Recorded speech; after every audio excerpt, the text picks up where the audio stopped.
Hey everybody, welcome to Essential episode 10. This will be the last episode in this series.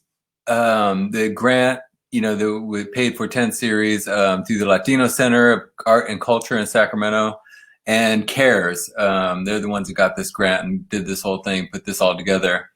It's been a great ride. I've learned a lot and I'm still COVID free, thankfully. I hope all of you are as well, but I know not everybody is.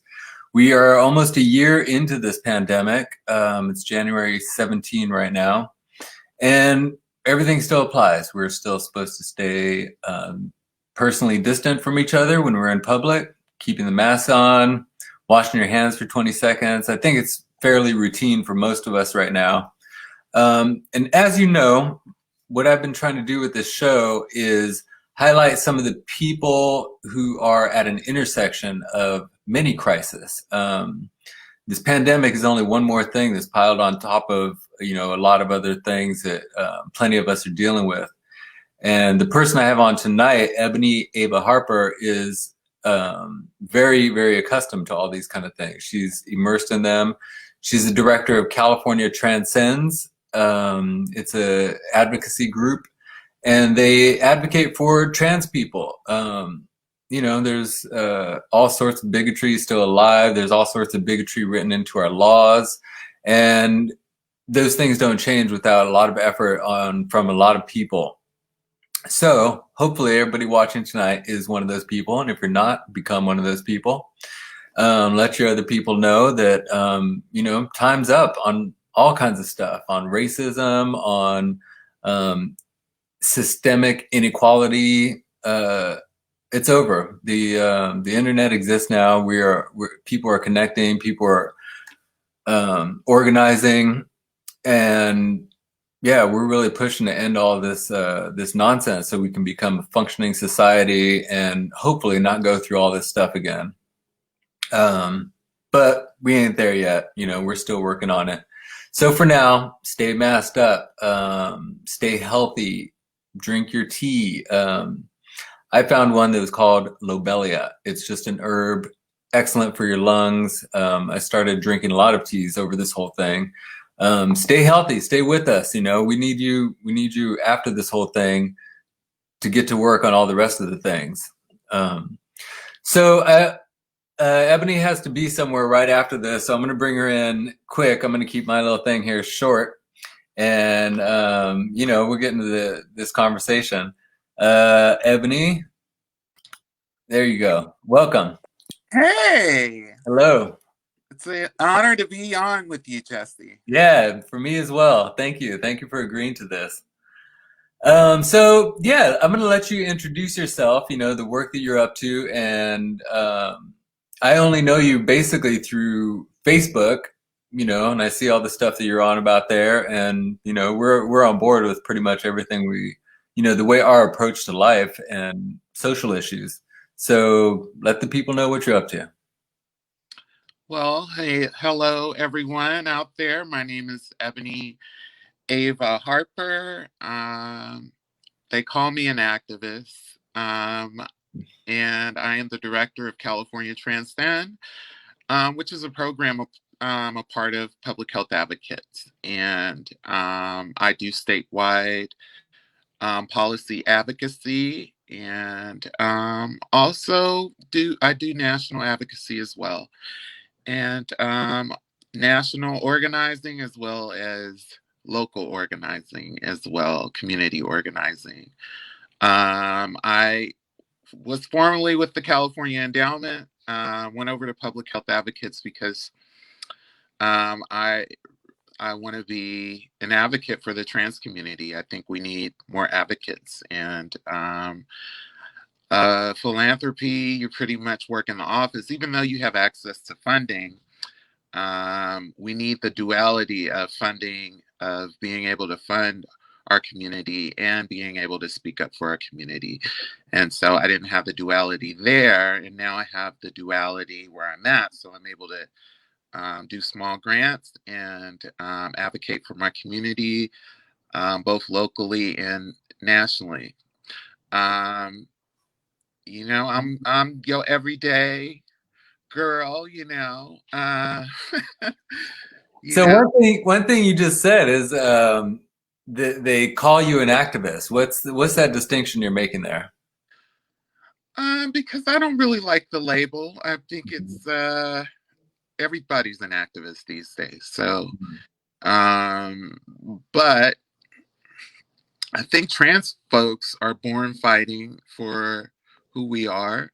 Mhm. When you throw in the intersections of being black and brown trans people, you have a dual fight, and a lot of us have been kicked out of the home at a young age. So we had a hard not life, and so we've been activating since we were young. So Yeah, um, now it's a thing.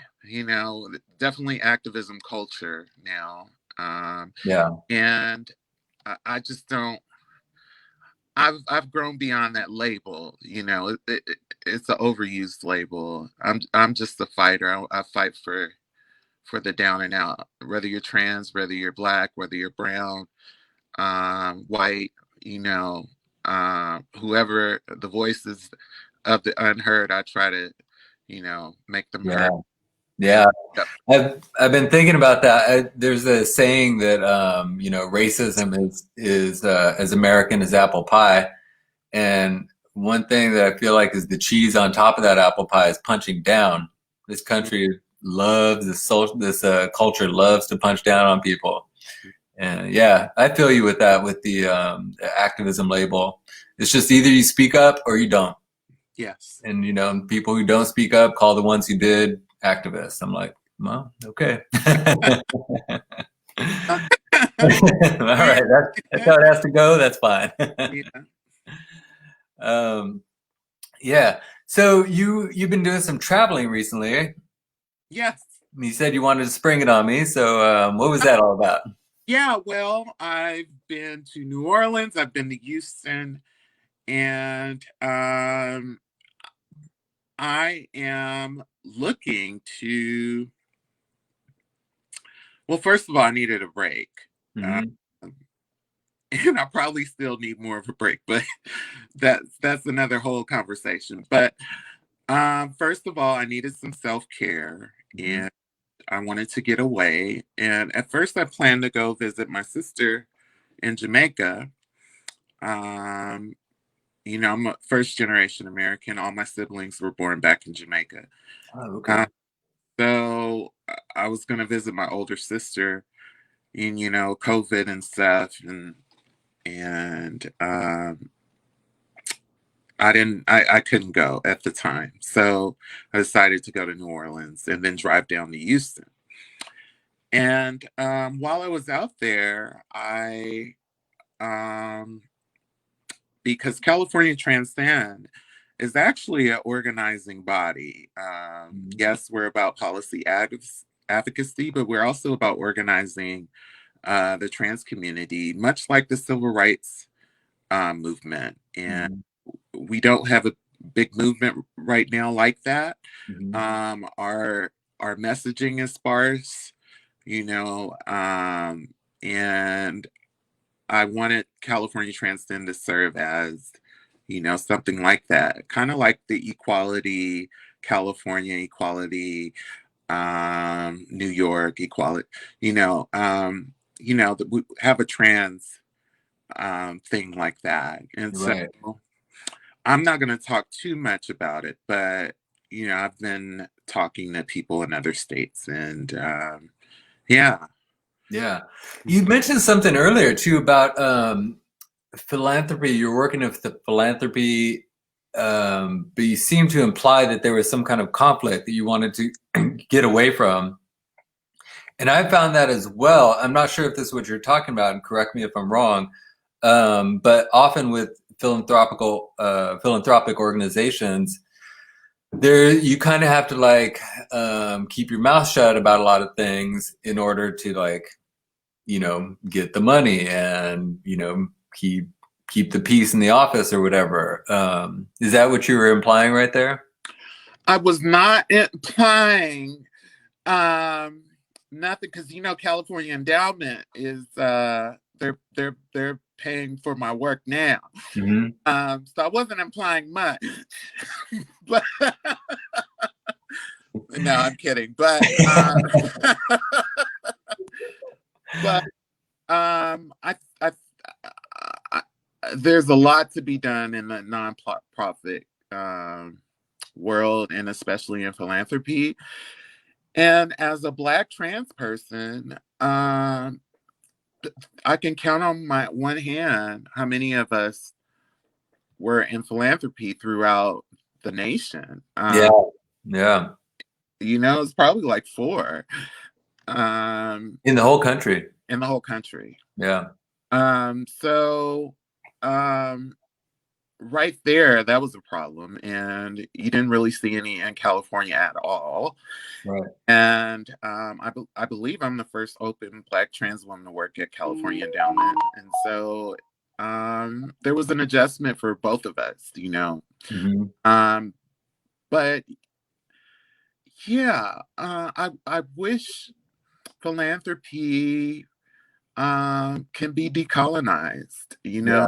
It's so colonized, and just because people are Black and brown doesn't mean that they have a colonizer mindset. You know what I'm saying? Mm-hmm. Mm-hmm. They have all these expectations of folks that are on the ground that don't have any resources. And they also overgive to the people that have the resources already. And Yeah. One of the words that I find they use as kind of like an euphemism is, professionalism. They try to tell that to people like, well, you're not being very professional. And, if you don't have that background, if you don't have that experience and what kind of words to use and what kind of phrases to use and how to, just say things, you can easily be edited out of those spaces. Yeah, professionalism. that's it. Yeah, make me a professional. Give me that paycheck, and then I'll be a professional. Yeah, and I want to spend my life working to dismantle that profession. Yeah. That hinders too many folks. That's gotten a lot of folks fired. And it's not that they were disrespectful or it's because they didn't fit in with Right. with white culture. Let's just say it, honey. Yeah. Nope, I hear it. I experience it a lot in a lot of spaces. So, how have you been tested during this whole pandemic? I have not. Oh, okay. Have you been healthy? Have I been healthy? Yes. Okay, Very good. healthy. Good. I'm sweating a little bit. You got that fancy light. I got the fancy light. Mm-hmm. Yeah, mine's too old school. It's way far away from me. Yeah. Well, that's good. I'm glad that you are healthy. And so you've been following all the protocols and all that stuff? Yes. Yeah. So you didn't think it was a hoax? No. How about people around you? Have you has anybody around you got it? No. Nice. Yeah, one or two, but I don't know. I question their I don't even want to say it on this. Yeah. But yeah, nobody I'm really listening to. Yes. Yeah. Okay, good. Yeah, it made its way close to me, like family members, we got a little too close for comfort. We ain't out of it yet.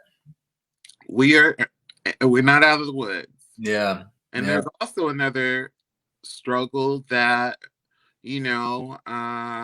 white people are having more access to the vaccine. Cool. Yeah. I'm kind of okay with it this time though. Like it's new. You want to test it on yourself? That's fine. Yeah. I'm not arguing. Oh man. So what else do you got going on? What do you got coming up? How can people get involved? Um, what do I have going on? This year, I'm launching a campaign. Our California Trans Center is launching a campaign for National Trans Day of Healing. Mm-hmm. You'll hear more about that. And we're going to have one day, a national day that trans people get together and doing some type of healing activity, maybe self-care activity. Mm-hmm. And so I want to do that, make that an annual thing. We did have Trans Day of Healing here in Sacramento in 2018, 2019. Oh, okay. Um, yeah, and so I want to continue that. You hear narratives about us being killed, about the violence that we face and the disparities that we face. But there's not a narrative about trans folks healing, and Yeah. some people don't even think the two are synonymous. Like, oh, trans folks can heal. Yes, we can heal, and, Yeah. Yeah. uh, and we can be healers. Yeah. And so I'm gonna launch a campaign this year, and we're gonna have a day of healing. Um, that's one. The other is the transgender census. We're doing a statewide census, but we're going to do a soft run here in Sacramento. Mm-hmm. Count every trans person. Oh. So yeah, we're going to start here. See how that works. Produce some data. Mm-hmm. And then go statewide. And so that's coming up.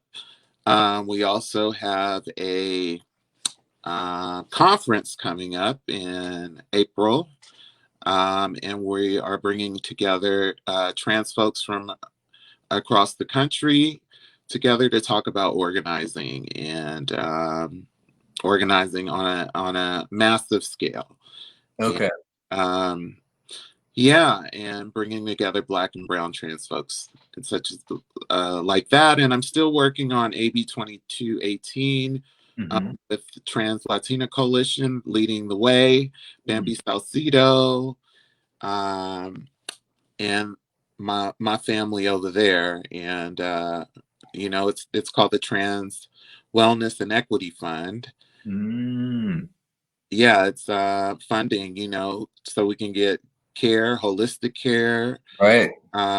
even murals put up, about trans folks, changing Right. the narrative in the hood. Yeah. Yeah. And Yeah. yeah, so those are things that I'm working on. And can people get in touch with that through Facebook, the website? Yeah, we have Okay. a Facebook page, California Transcend. Okay.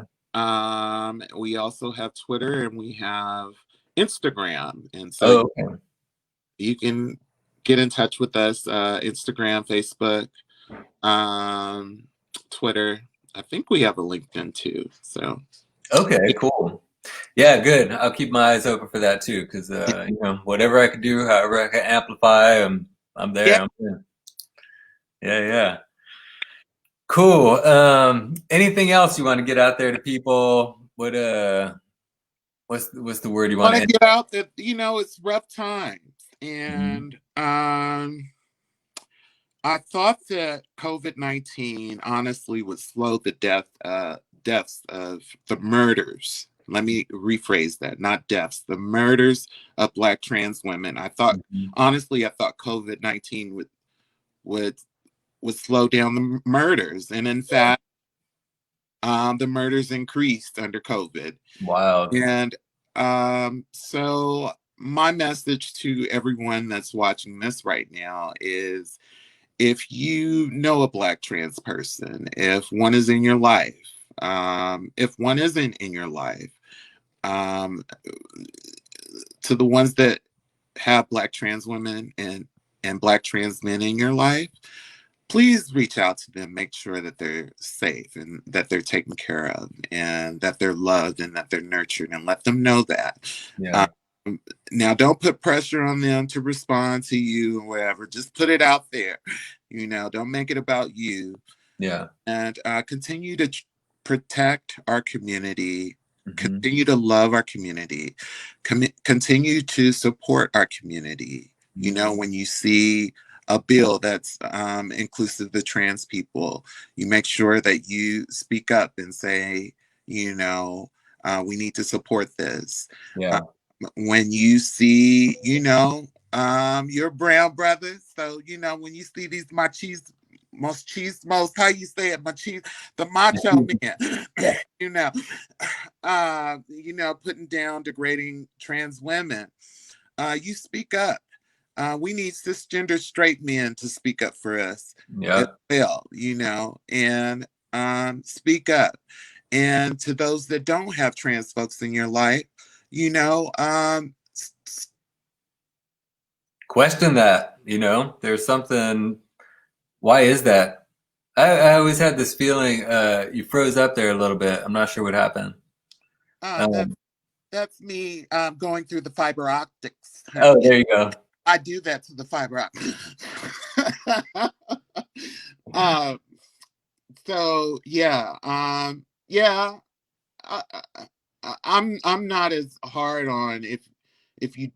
I just think you should support the programs, financially support trans-led organizations. Mm, um, you know, start going to maybe some of these rallies. Now you see online rallies for trans folks. There's mm, always something to participate in. You can just Google trans and yeah. find something, you know, and so get educated, learn. Add trans folks to your page, you know, and don't take up space, just learn from them. Mm-hmm. And that's all. Hold space for us. Hold us, 'cause we need it, honey. And Yeah. also to my trans siblings, we need to hold each other because we ain't got nobody else, honey. They don't know our struggle. You know, they can empathize with our struggle, but they don't know it. And so it's important that we love and support each other as community. And one thing that COVID has done, I've seen that it has brought about community again, you know, and people are coming together and supporting each other and giving in ways that I haven't seen in a long, long time. And so we need to keep that same energy of support. And when the George Floyd murder happened, I saw Black, brown, white, trans, you know, you name it, Yeah. together hand in hand, and not only in America, but you know, throughout the globe, Yeah. people were standing up, and so we are at a cusp, you know, right now, and it's tyranny against the people, and I see the people prevailing, and Yeah. George Floyd the murder of George Floyd was a catalyst, and it's a glimpse into our future. And we have to remember that we are all connected. Um, Black, white, you know, we're all connected. Somebody's at my door, so I gotta pause this. Okay. I'm gonna mention something that I saw you at one of the. You can go answer your door. I'll talk to the people. Okay. Uh, I was telling. I saw Ebony at one of the rallies, the Black and Brown Shut It Down rally here in Sacramento, and she was on stage, just getting the crowd together. And at the end of it, she was saying there was some kind of chant. I forget what the most of the chant was, but at the end of it, she said, "It is our responsibility to win." And I thought that was a very powerful moment. And I never really thought of winning that way. It's just kind of something you fight for, but it's an actual responsibility. When it comes to human safety, human lives, and dignity, it is a responsibility. And yeah, I think you're right. There's no other option. We're going to win this thing. Or we're going to go down in a fight. Who wants to fight their whole life? Like we're in this. We're going to do it. Yes. Well, I think that brings us right about to our time. So I think I'm going to wrap this up. And do you got time to hang out for a minute? For a hot second. Okay, give me a hot second. I'm just going Okay. to put the closing remarks. Thank you so much. I really appreciate it. Thank you, Jesse. Anytime. Yeah. All right, everyone. This is it. I'm not sure what's going to happen after this. It's been very fun and illuminating for me. Hopefully it was for you as well. I'm going to host all of these interviews on my website soon-ish. Uh, if you know me, you know I don't do anything very quickly. But I will try. I will try to get them all up. We've covered some good ground here. It's the other intention of this is to kind of make a document of this moment that we're all going through. And please remember that, we are all going through this.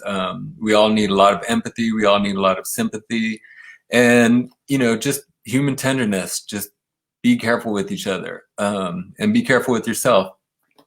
Give yourself that space to heal up and, come out strong for each other, because we are all we got.